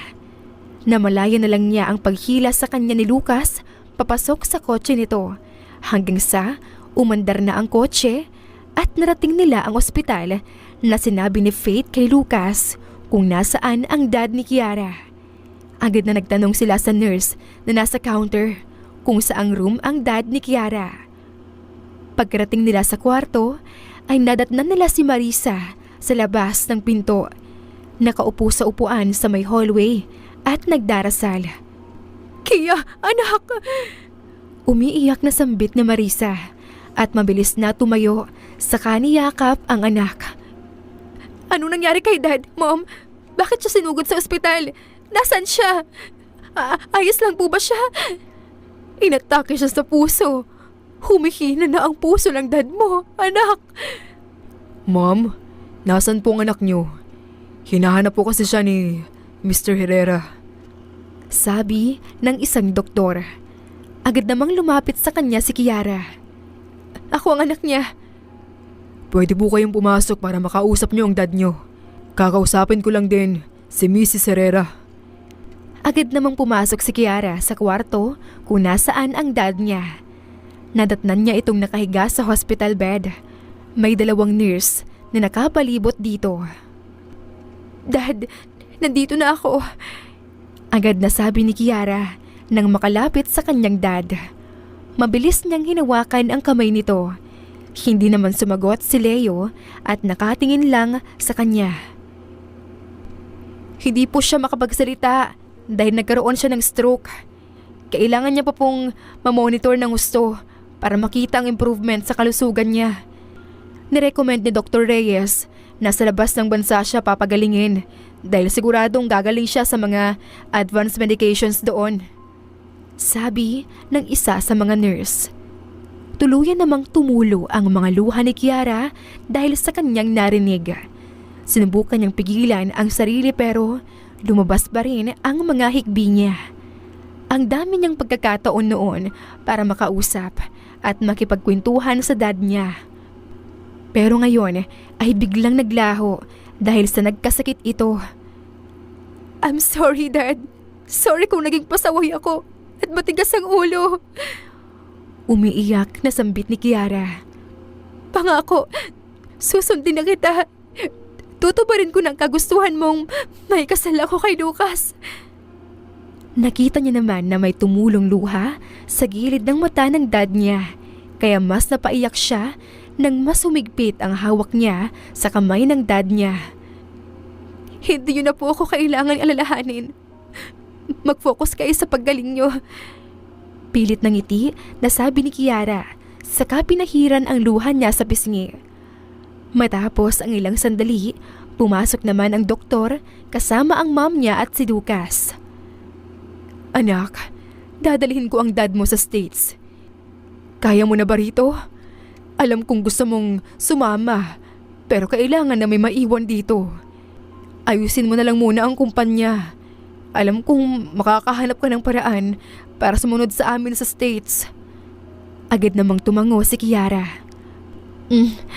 Walang problema, Mom. Huwag niyo po akong alalahanin. Kaya ko po ang lahat.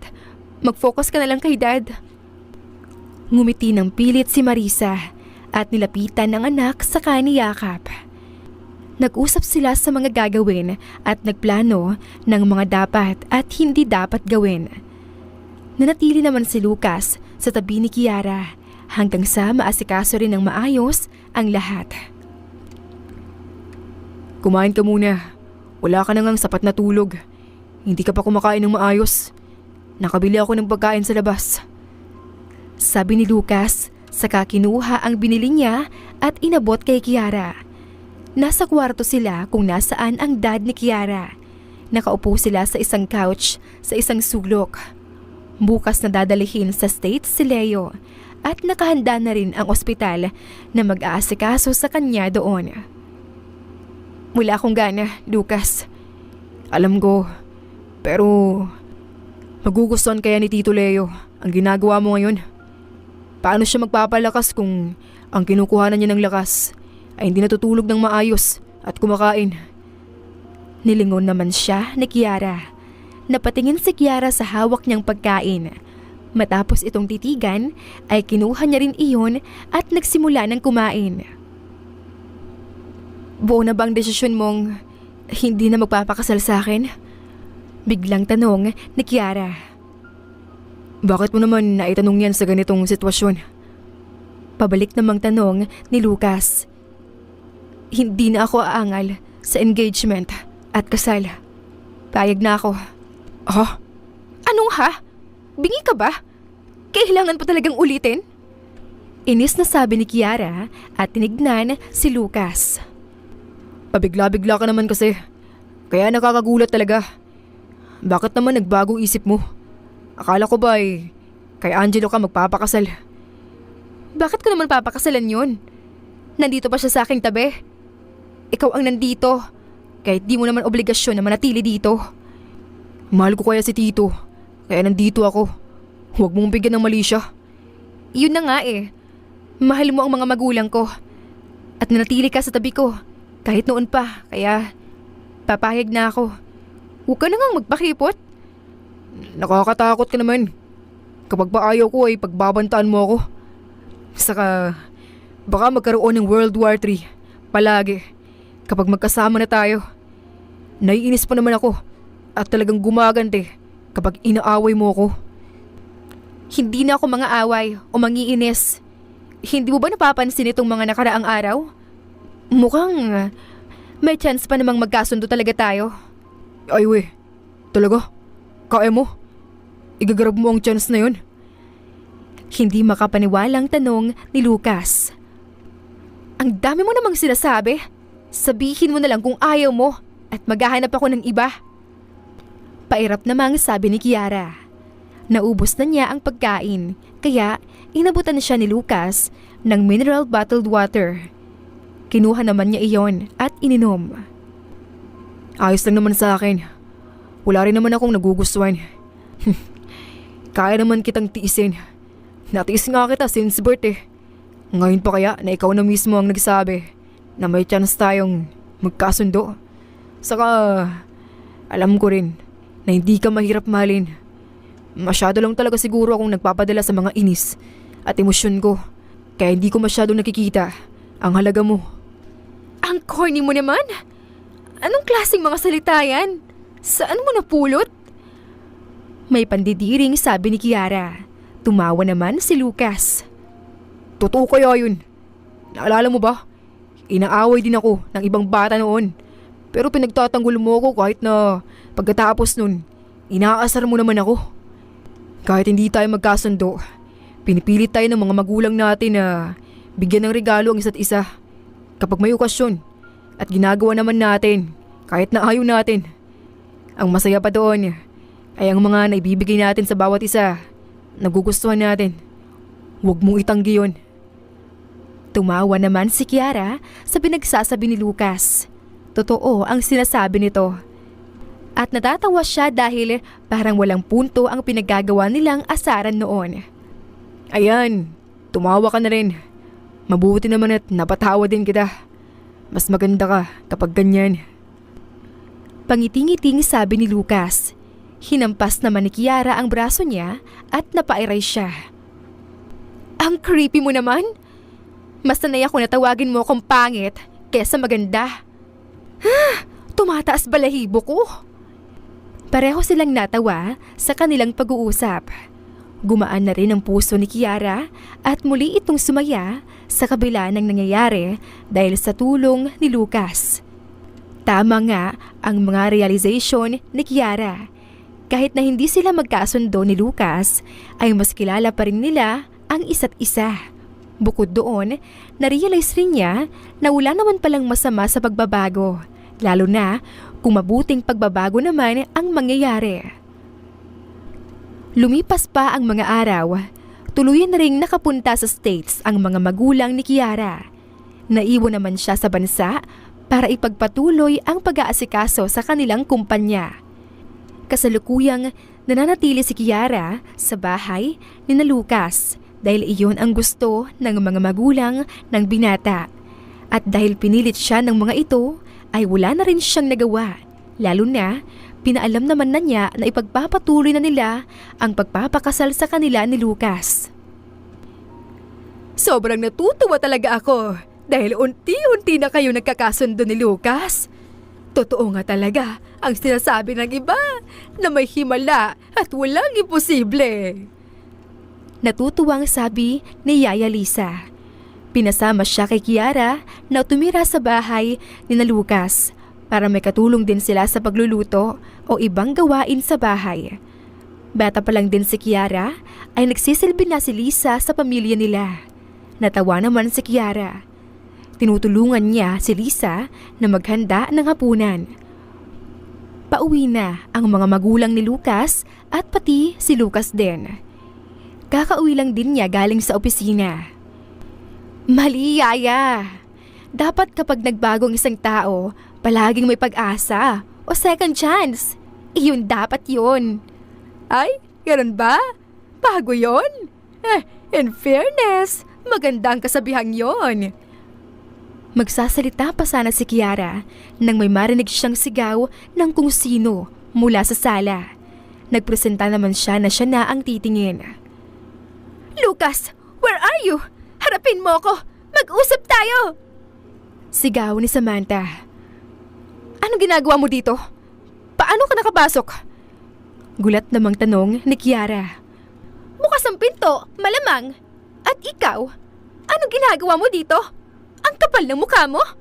Akala ko ba magkaaway kayo ni Lucas? Bakit may nabalitaan ako na ikakasal na kayo? At totoong kasalan talaga? So, ano naman ngayon? Galit ka ba dahil hindi ka iimbitahan ni Lucas? Taas kilay na tanong ni Kiara. Haliparot! Walang ya! Muling sigaw ni Samantha at mabilis na sinugod si Kiara para sa bunutan sana. Pero mabilis namang nakaiwas si Kiara. Umalis ka dito, Samantha. Kung obsessed ka kay Lucas, siya ang lapitan at tawayin mo. Huwag ako. Umalis ka na bago ba ako tumawag ng pulis at ipakulong ka. Hindi naman nakapagsalita si Samantha at sinugod na naman si Kiara.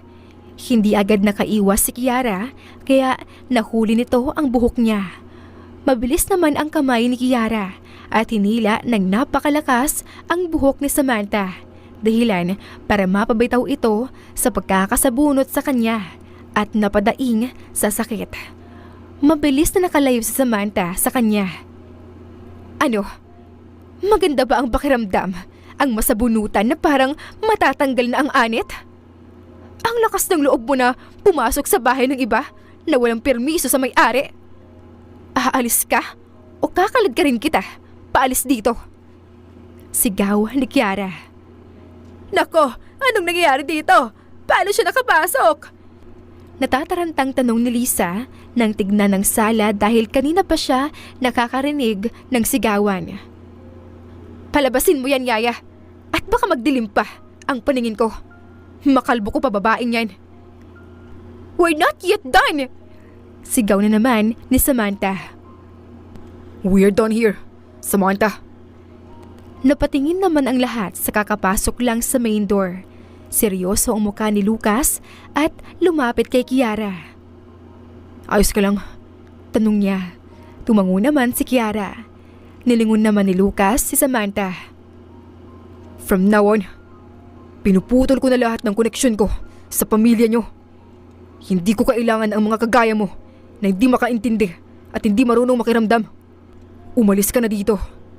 At huwag ka na magpapakita pa sa amin kung ayaw mong magkademandahan tayo. Puno ng otoridad na sabi ni Lucas. Wala ring nagawa si Samantha kung hindi ang umalis. Sinamahan naman siya ni Lisa palabas at siniguradong aalis talaga ito. Don't worry. Sisiguraduhin ko na hindi na ulit makakabalik dito o makakalapit sa'yo si Samantha. Paniniguro ni Lucas kay Kiara. Tumango naman si Kiara, saka tumalikod at bumalik sa kusina. Pinagpatuloy nila ang pagluluto hanggang sa dumating na rin ang mga magulang ni Lucas. Sabay-sabay na rin silang naghapunan, lahat. Matapos kumain ay nagkanya-kanya na rin sila ng pahinga. Habang nag-aayos sa kama, nakarinig naman ng pagkatok sa pinto si Kiara. Pinapasok naman niya kung sino iyon dahil hindi naman niya nilak ang pinto. Ayos ka lang ba? Medyo tahimik ka rin kanina. May problema ba? Bungad na tanong ni Lucas nang makapasok. Magkatabi lang sila ng kwarto ni Kiara sa bahay nila. Ayos lang ako. Medyo namimiss ko lang sina Mama and Dad. Bumubuti naman na daw ang kalagayan ni Dad. Nakakapagsalita na siya ng kaunti. Nilapitan naman siya ni Lucas. Gusto mo bang puntahan natin sila kahit saglit lang? Tanong ulit ni Lucas. Sasagot na sana si Kiara nang may inabot si Lucas na nagpatigil sa kanya. Nanlaki agad ang mga mata niya sa gulat. Tickets papuntang States? Gulat na tanong niya. Tumango naman si Lucas kaya napatili si Kiara dahil sasaya. Tumalon-talon pa siya sa excitement at agad na niyakap ng mahigpit si Lucas. Thank you, Lucas. Natutuwang sambit nito at kinuha ang tiket sa kamay ng binata. Tinignan niya ito ng maigi kung totoo ba o peke. Siyempre, hindi naman fair kung ako lang ang may surprise. Dapat ikaw din. Napahinto naman ang dalaga at napatingin kay Lucas nang may pagtataka sa muka. Wala naman akong surprise sa'yo ngayon. Sa susunod na lang, sabi niya. Hindi naman nagsalita si Lucas at mabilis na hinawakan ang bewang niya saka hinila siya papalapit sa katawan nito. Dikit na dikit ang katawan nila at ilang pulgada na lang ang layo ng mga mukha nila sa bawat isa. Teka, ano yung ginagawa mo? Kinakabahang tanong ni Kiara. Bumilis bigla ang tibok ng puso niya. Napalunok siya habang nakatitig sa kulay abong mata ni Lucas. Pwede mo akong itulak o bugbugin kung ayaw mo, Kia. Mapang-akit na bulong ni Lucas. Bago pa makapagsalita ang dalaga, ay inilapit na ng tuluyan ni Lucas ang labi nito sa kanya. Gulat man ay unti-unti ring napapikit si Kiara. Iginapos niya ang mga braso sa leeg ni Lucas. Naramdaman din niya ang dahan-dahang paglakbay ng mga kamay ni Lucas sa kanyang katawan hanggang sa maabot nito ang malulusog niyang dibdib. Tuluyan nang nag-init ang mga katawan nila hanggang sa namalayan na lang nila ang mga sarili sa kama at unti-unti nang inaalis ang mga saplot nila. Kinaumagahan, nagising si Kiara dahil sa naramdaman niyang mabigat na kung ano sa bandang tiyan niya. Minulat niya ang mga mata at kisame agad ang bumungad sa kanya. Nilingon niya ang katabi at nakita ang maamong muka ni Lucas na nakapikit.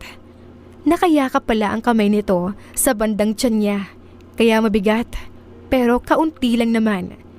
Dahan-dahan namang umupo si Kiara para bumangon dahil mukhang tanghali na. Bitaw na, Lucas. Alis na. Nagugutom na ako. Angal ni Kiara at pilit na lumayo sa binata. Gutom ka? Ako na lang ang kainin mo. Aray!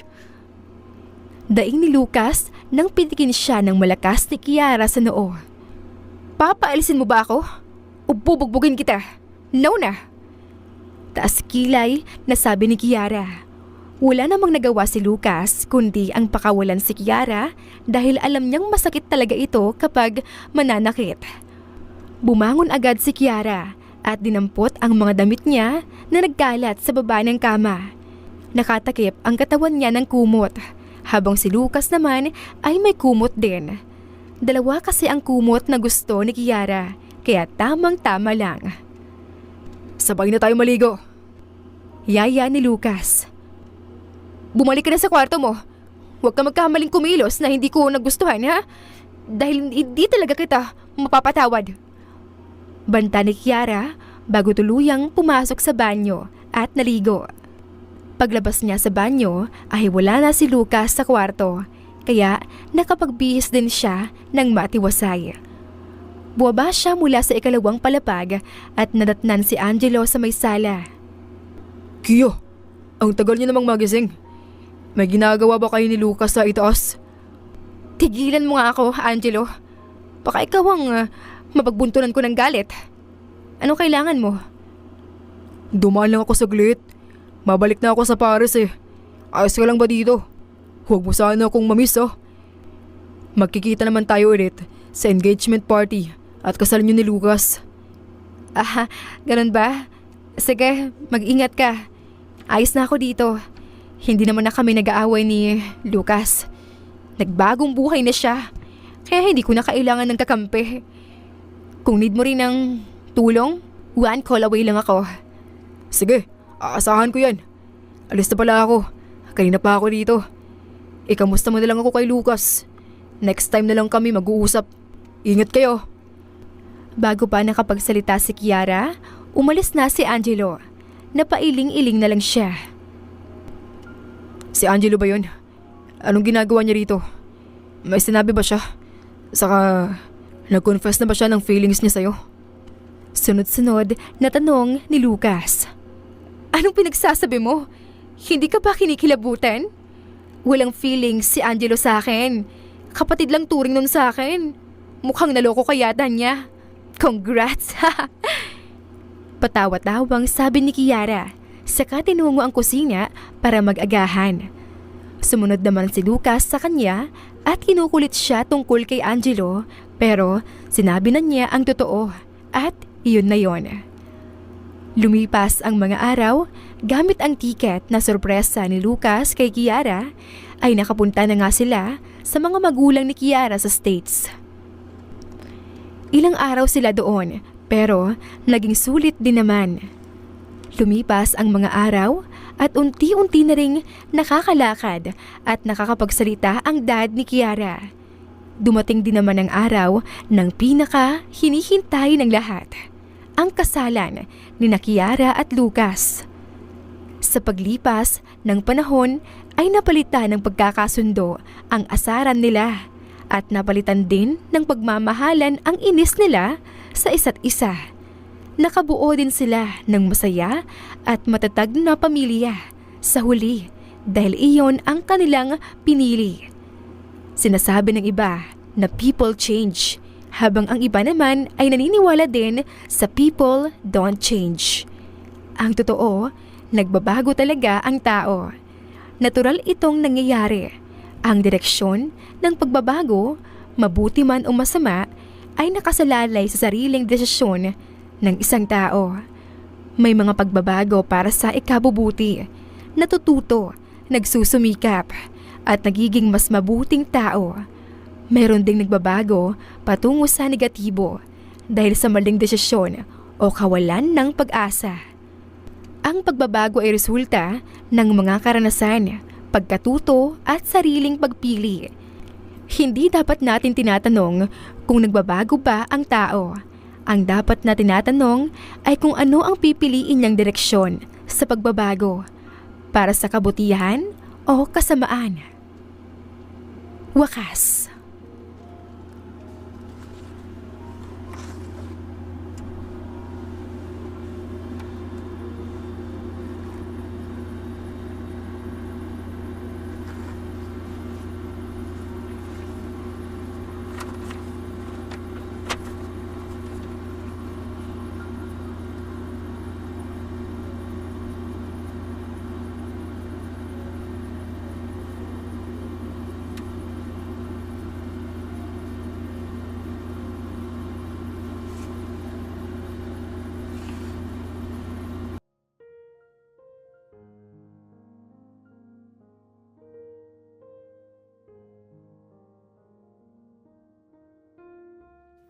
Presbyteros Rose, Maria Evangelista, Eli Evangelista Anderson, Marisa de los Reyes of Saudi Arabia, Conchita Alos Rage, Ana Flor Saico, Christian Fidelino, Judith Castro, Beth Sardina, Jelly Tampos, Fatma Mansul, Senenor Zame, Flor Cabrera of Santa Rosa, Laguna, Liliano Bebe, Ostonalito Elvi Candontol, Eli, Romana Gorospe, Marilyn Sasaki of Japan, Flordet, Elizabeth, Tena, Rad TV of Hong Kong, Jean the Best of UK, Mizer Sams, Annie Hoson, Eli Bitasolo, Marilyn San Jose, Imelda Fortes of Calamba City, Violeta Irgarin of Kamsur, Flordet, Jessica Vargas, Jingjing, Rosa Franca Abelian of Cebu, Wendy Goth of Japan, Teresita Schmid, Theodora Gamit, Rebecca Tezuka of Japan, Nori, Baylin, Margie Angon of Maragondon, Batang Ibunan, Marilu Gulmatico, Ledad Dapito, Geraldine Ana Victoria Linley of Macau, Marites Nitura, Reynante Salamanya, Pasita Eliazar, Jingjing Nazareno, Gina Monge, Rosemary Vasquez, Mercy Villantes, Freda Reyes, Teresita Loida Gabas, Christian Fidelino, Eli, Wilma Dargantes, Teresita de los Santos, Teodora Gamit, Rosemary, Romana, Leonisa, Kidim, Jean Debes, Eddie Codillian of Winnipeg, Canada, Flor, Ellie, Emily, Elila, Merlin, Leonisa Azotes, M. Season Vlog, Princess Rocker, Emma Gura, Flora Pasita Eliazar of Ontario, Canada, Eli Bitasolo of Milan, Italy, Carmencita Falcon, Rayland Pudadera, Marilu Gulmatico, Imelda Liliano, Senen, Fatma Mansul, Teodora Gamit, Mercy, Evangeline Zamora, Chabidal, Kinciano Obas, Charlene Cartilla, Sofia Moore, Dumlao of Santiago City, Andrea Taga, Teodoro Rolyuki, Ligaya Calvo, Maria Teresa Rosendo Corpin, Ida Rojas, Stephanie Arroyo, Kidim, Bonifacio Quinzon, D. Naitan Canada, Erlenda Heronda of Matanao, Davao del Sur, Leonila Perea of Concepcion Nay, Cavite, Elsa Opiane, Presbiteros Fenovares, Ederlina Albiso, Lorna Ayman, Rosemary Vasquez, Leonisa Azotes, Irish de la Peña, Marilyn San Jose, Eli Bitasolo, Senen, Catherine Lacinario, Ronilio, Marisa de los Reyes, Eddie Codillian of Canada, Jean De Bes of UK, Teresita, Rebecca Tezuka of Kawasaki, Flora Fes Parung of Batangas City, Ruby Corazon Riera, Elvi Candontol, Naitan Canada, Wilma Dargantes, Annie Hoson, Romana, Flor, Teodora Gamit, Nizer Sams, Emily Borak, Evangeline, Yana Binyon, Kimberly Ann Kempis, Teodora Gamit, Merlilyn Carmen Calunod, Christy Cabrera, Edralina Gatyoan, Nori, Teresita Schmid, Liliano Bebe, Rosalinda Isidro, Leonora Pandakila, Mary Jean Malunes, Maria Anita Saltarin, Marlene Bosico, Pasita Eliazar, Celia Harabejo, Lovely Angel, Maria Elena Barosa, Chari Patata, Susan Melinda Gelit, Gloria Lucas of Poblacion Norte, Licab, Nueva Ecija,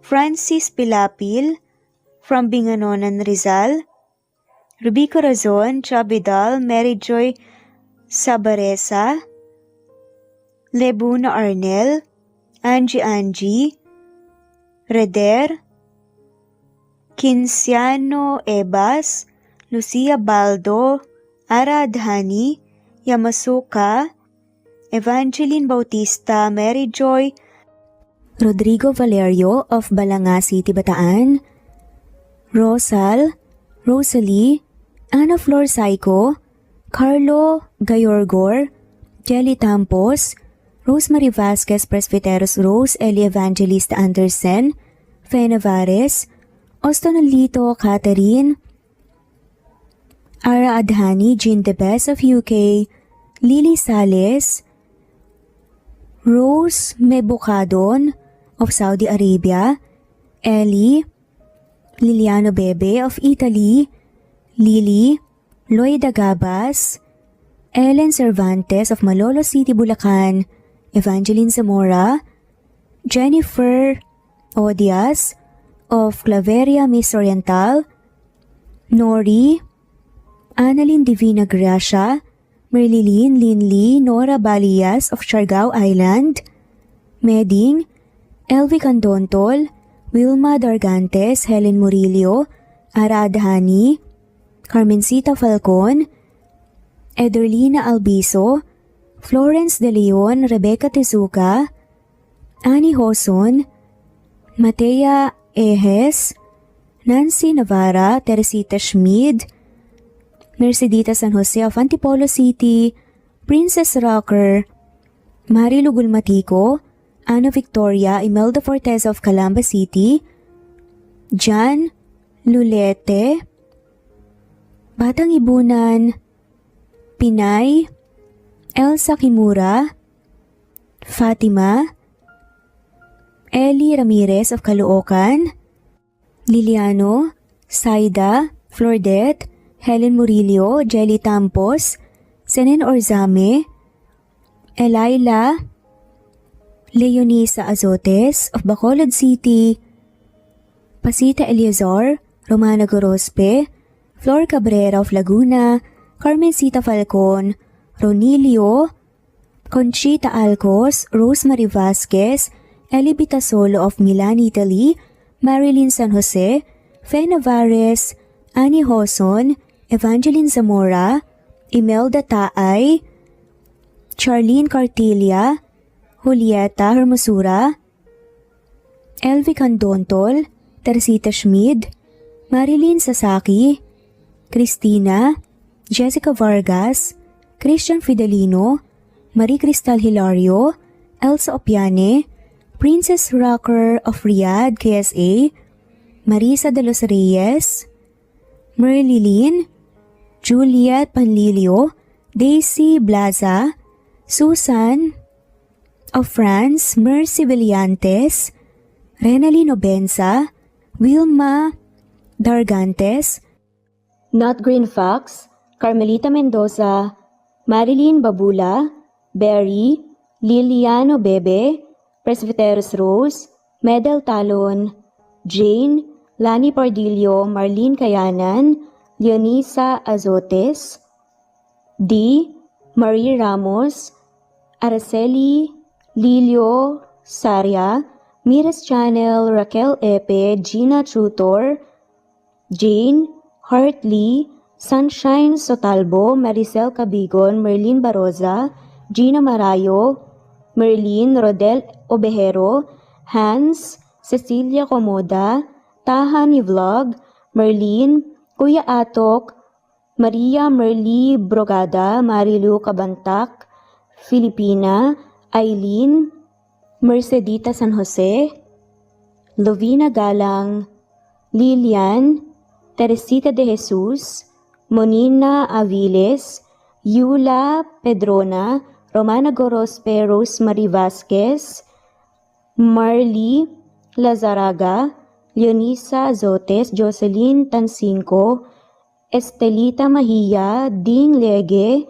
Marisa de los Reyes Arroyo, Leia Paul Vinar, Steve the Music, Rain, Presbyteros Rose, Ostonalito, Alexa Ani, Matea Estrella, Agustina, Onaba Cogin, Jessica Vargas, Celine, Merlilyn Baroza, Annie Hoson, Elimana Lili, Mercy Villantes, Eli Evangelista Anderson, Eli Bitasolo of Italy, Ann Mariano, Fredelisa de Guzman, Carmencita Falcon, Merlin Bravo, Cecilia Ramos, Evangeline Zamora, Edralina Gatchoan, Marites Nitura, Agustina Niceto, Marian, Ann Aliflor, Lily Roda Barcial, Alma Ebdao, Minda Tandok, Flores, Melinda Sano, Thelma Mora, Juliet Panlilio, Edna, Elvi, Delia, Fenavares, Sally Lariano, London Villas, Danica Selga, Lani Pardillo, Teresita Schmid, Charlie, Nora Bell Evans, Rod